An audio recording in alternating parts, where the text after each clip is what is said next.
महानगरपालिकेसाठी उमेदवारी अर्ज दाखल करण्यासाठी आता फक्त उगे 2 दिवस राहिलेले आहेत। सगळेच पक्ष जे जोरदार तयारीला लागलेले आहेत, अनेक वेगवेगळी समीकरणं करत युती आघाडी बनवत आहेत। मात्र अशात कार्यकर्ते देखील जोमाला कामाला लागल्याचं आपल्याला पाहायला मिळतं। आता माझ्यासोबत अजित पवार गटाचे उपाध्यक्ष रुपेश गायकवाड आहे, जे त्यांच्या प्रभागातून इच्छुक आहेत।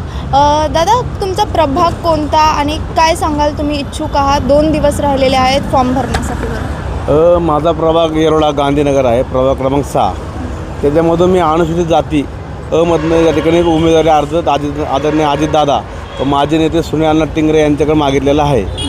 तरी आमचा प्रभाग तसं पहिला तर पूर्ण स्लम एरिया आहे, सर्व हातावरती काम करणारे लोक आहेत। येरोडा आमच्या 72,509 मतदारसंख्या आहे आमच्या भागामध्ये। पूर्ण येरोडा, गांधीनगर, त्याचप्रमाणे शास्त्रीनगर आणि अनेक छोटे स्पेस कॉलनी असा आमचा पूर्ण हा प्रभाग आहे। या प्रभागामधनं मी आदरणीय अजितदादा माझा पक्ष, मी आज शहराला उपाध्यक्ष आहे अजितदादा गटाचा, पक्षाला मी उमेदवारी मागितलेली आहे।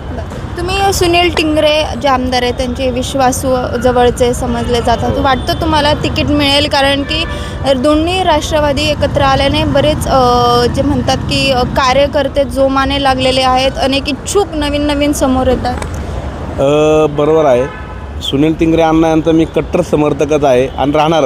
त्याचं कारण सांगतो, अण्णांनी खूप काही मतदारसंघ आमदार असं नाही केलं नाही। आता आमदार असून देखील या ठिकाणी अण्णा हे पुणे शहराचे शहर अध्यक्ष आहेत, तर त्यांच्याकडे नुसतं येरोडा नाही तर पूर्ण 4 प्रभागाची जबाबदारी आहे। त्याच्यामध्ये मी येरोडा प्रभागामध्ये येतो, तर अण्णांना मला विश्वास आहे की अण्णांचं मी एकनिष्ठपणे काम करतो, तर अण्णांच्या माध्यमातून मला तिकीट मिळण्याची खूप अपेक्षा आहे। कारण अण्णा माझा विश्वास आहे खूप, अण्णांच्या मार्गदर्शनात मी काम करत असतो। अण्णांनीच येरोड्यामध्ये मला मोठं केलं आहे, आज शहराला उपाध्यक्ष हे पद दिलेलं आहे पुणे शहरावरती।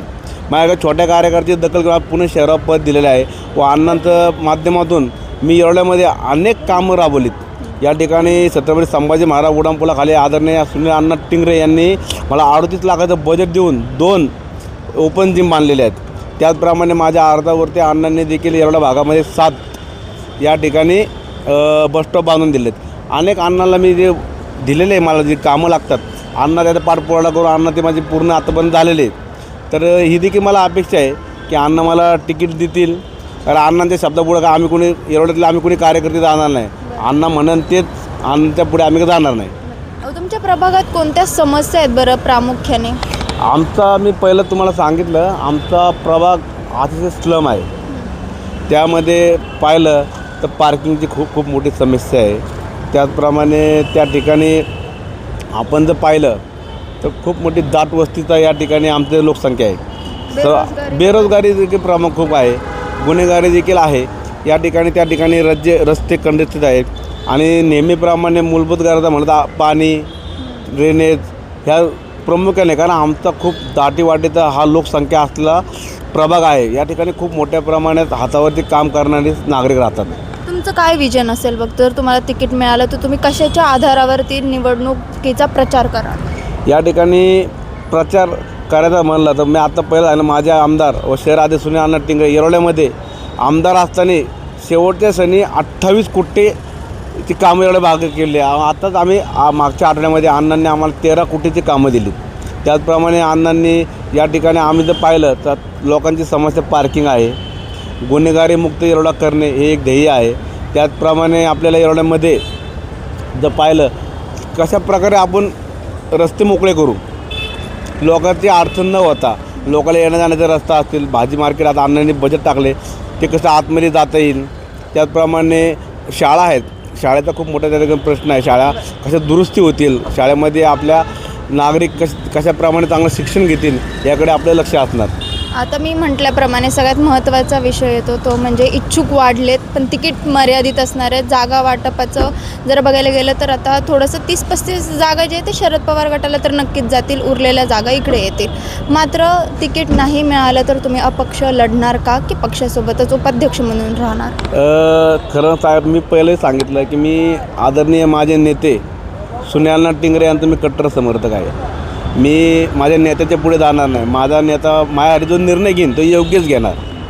मी अण्णांच्या पुढे अण्णा जर लढ म्हणले 100% मॅडम पूर्ण ताकदीने आम्ही या ठिकाणी फाईट देणार आणि सीट निवडून आणणार, एवढी आमच्यामध्ये धमक आहे. कारण माझा नेता मला माहिती आहे, कार्यकर्त्याच्या मागे ठामपणे उभा राहतो. कार्यकर्त्याला कमी पडून दिले, कार्यकर्त्यासाठी ते झटत असतात.